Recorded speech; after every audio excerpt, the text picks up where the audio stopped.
কারণে তিন ধরনের অবস্থা হবে। প্রথম নাম্বার, ফুৎকার দেওয়ার সঙ্গে সঙ্গে মানুষ হিতাহিত জ্ঞান হারিয়ে ফেলবে। মা তার সন্তানকে ভুলে যাবে, সন্তান তার মাকে ভুলে যাবে। গর্ভবতী সন্তানেরা গর্ভ প্রসব করে ফেলবে, গর্ভপাত করে ফেলবে। আর যেই সমস্ত মায়েরা সন্তান জন্মদান করেছিল, এই সমস্ত মারা তার সন্তানদেরকে ভুলে যাবে। এটা হলো প্রথম ফুৎকার। দ্বিতীয় নাম্বার ফুৎকার যখন দেওয়া হবে, সমস্ত মানুষগুলো প্রাণ বের করে দেওয়া হবে। সমস্ত মানুষ, জিন, ইনসান যা কিছু আছে সব কিছু শেষ হয়ে যাবে। তিন নাম্বার ফুৎকার যখন দেওয়া হবে, তখন দলে দলে কবর থেকে উঠে আল্লাহর দিকে ছুটতে শুরু করবে। জোরে বলেন সুবহানাল্লাহ।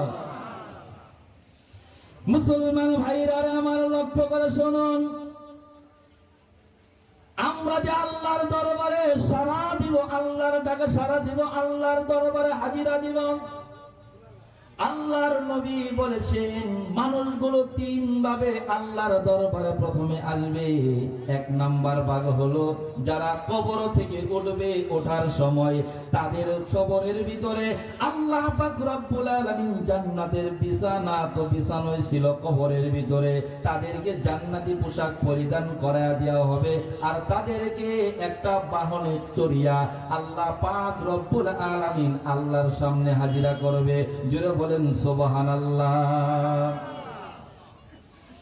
দুই নম্বরে যেই মানুষগুলো আসবে, সেই মানুষগুলো হবে এমন, তারা দৌড়ায় দৌড়ায় আল্লাহর দরবারে হাজিরা হবেন। তিন নম্বরে এমন মানুষ হবে যারা কিছুক্ষণ দূরে যাবে, তারপরে পড়ে যাবে, তারপরে আবার উঠবে, তারপরে পড়ে যাবে। এভাবে তিন ধরনের লোক আল্লাহর দরবারে হাজিরা হবে। হাজিরা হওয়ার পরে দল হবে দুইটা। জোরে বলেন কয়টা? আরো জোরে। এক নম্বর দল হবে জান্নাতি, আর এক নম্বর দল হবে জাহান্নামী। জোরে বলেন ঠিক কিনা? দুনিয়ার জীবনে দল কয়টা? জোরে কয় নাকি? একটা হলো হিজবুল্লাহ, আরেকটা হলো হিজবুশ শয়তান।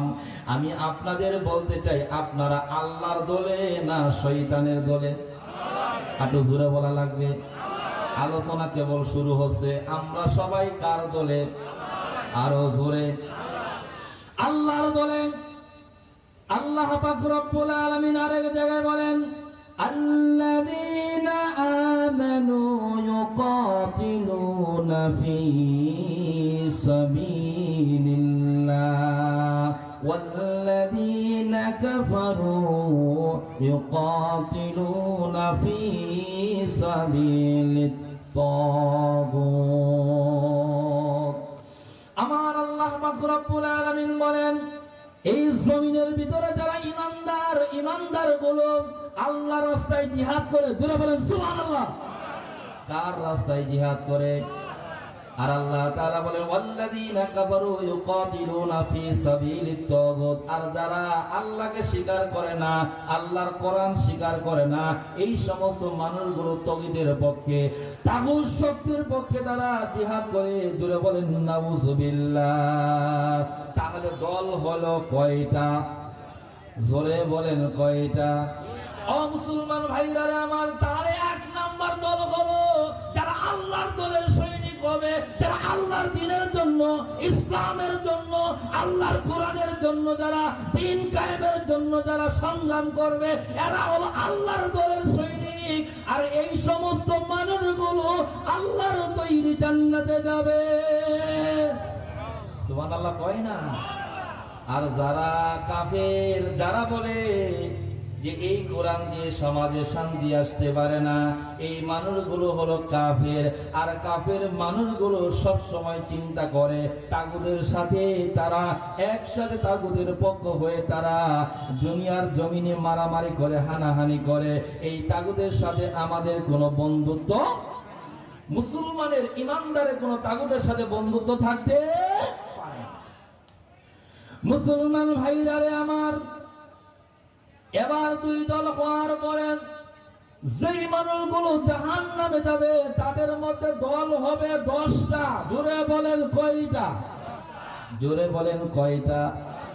এখন হলো মূল কথাটা, এই 10টা দলের ভিতরে আপনি আছেন কিনা এবার একটু মিলিয়ে দেখেন।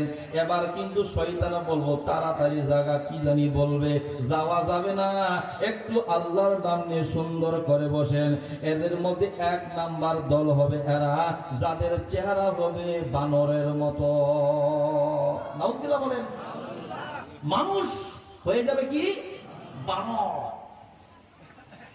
সম্মানিত সুধী আমার নবী বলেন, প্রথম নাম্বার মানুষ যারা হবে আল্লাহর দরবারে জাহান্নামীদের কাতারের মধ্যে আসবেন, এই মানুষগুলোর চেহারা হবে বানরের মতো। আমার আল্লাহ তাআলা এত সুন্দর করে আমাদেরকে সৃষ্টি করলেন। আল্লাহ বলেন, লাকাদ খলাকনাল ইনসানা ফি আহসানি তাকওয়িম।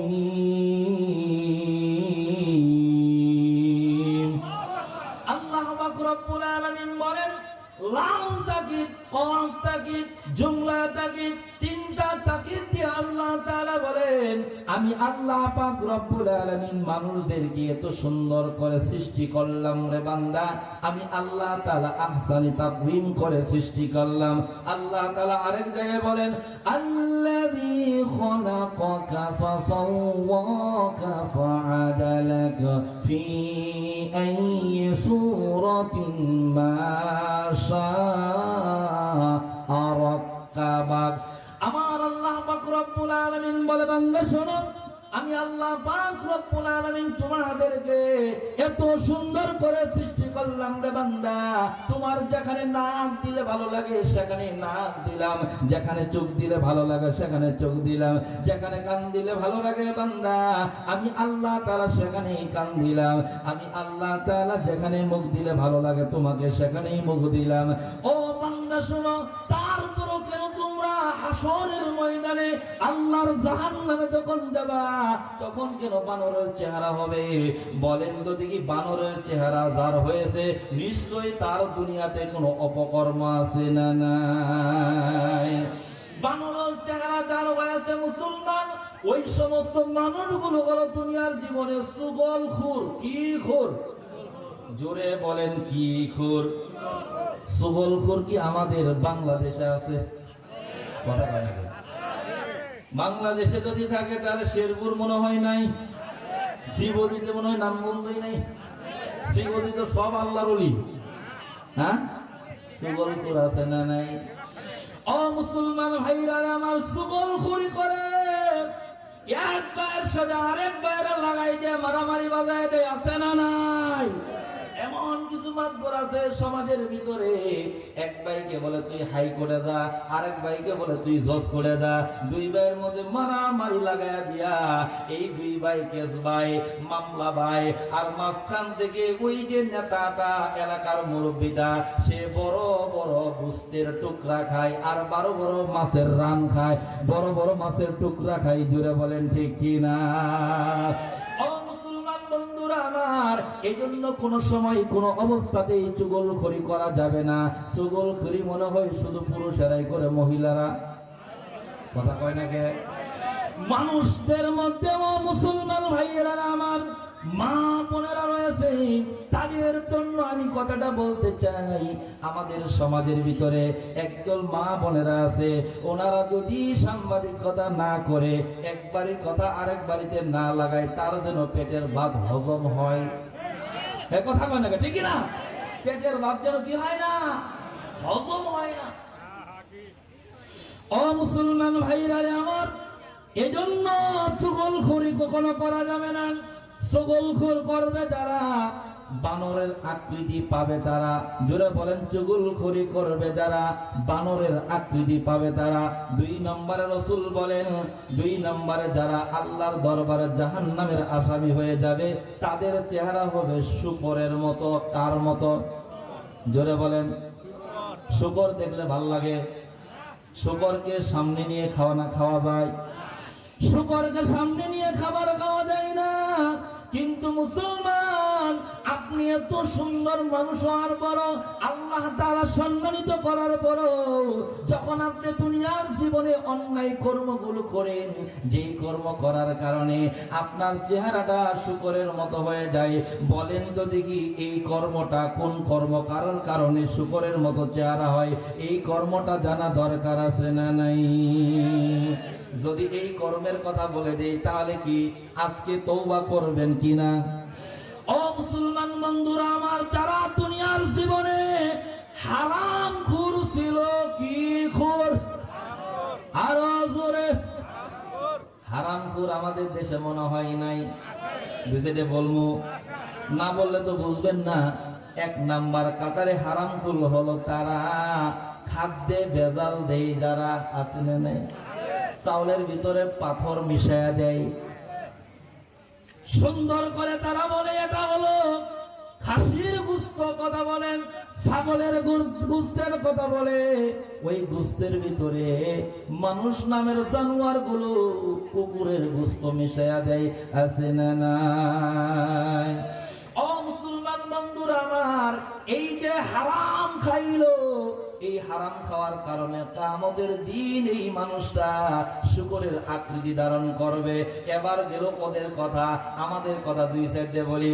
বলেন তো দেখি যৌতুক খাওয়া কি?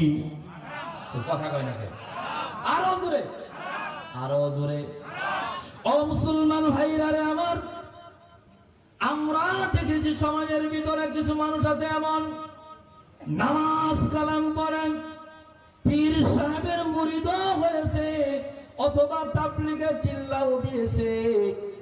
এই মানুষগুলোর মধ্যে কিছু মানুষ এমন আছে যারা ছেলেকে বিবাহ করাবে, বিবাহ করানোর জন্য যায়, যাওয়ার পরে যখন কথাবার্তা সেটেল হয়ে যায়, তখন ওই মুরব্বিটা চলে আসে মসজিদের দিকে, ডাক দিয়ে বলা হয়, চাচা এখন মসজিদের দিকে আসেন কেন, যান কেন?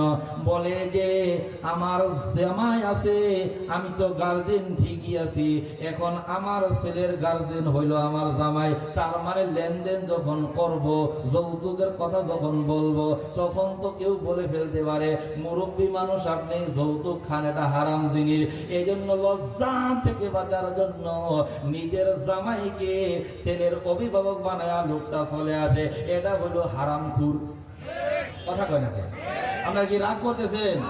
শোনেন, 10টা কথা বলবোই ইনশাআল্লাহ। তাহলে মুসলমান ভাইরা আমার, যারা যৌতুক খায় তারা কি খুর? আর হারাম করে চেহারা হবে কার মতো? আরো জোরে, এটা বুঝি শুনি কাম কাজ করেন। 3 নাম্বার হলো যেই সমস্ত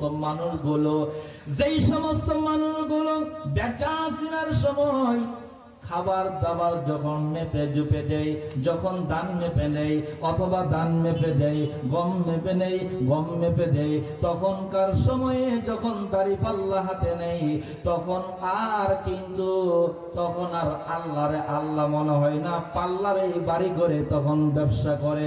মাপে দেওয়ার সময় কম দেয়, নেওয়ার সময় বেশি নেই, এরকম পাবলিক আছে না নাই ভাই?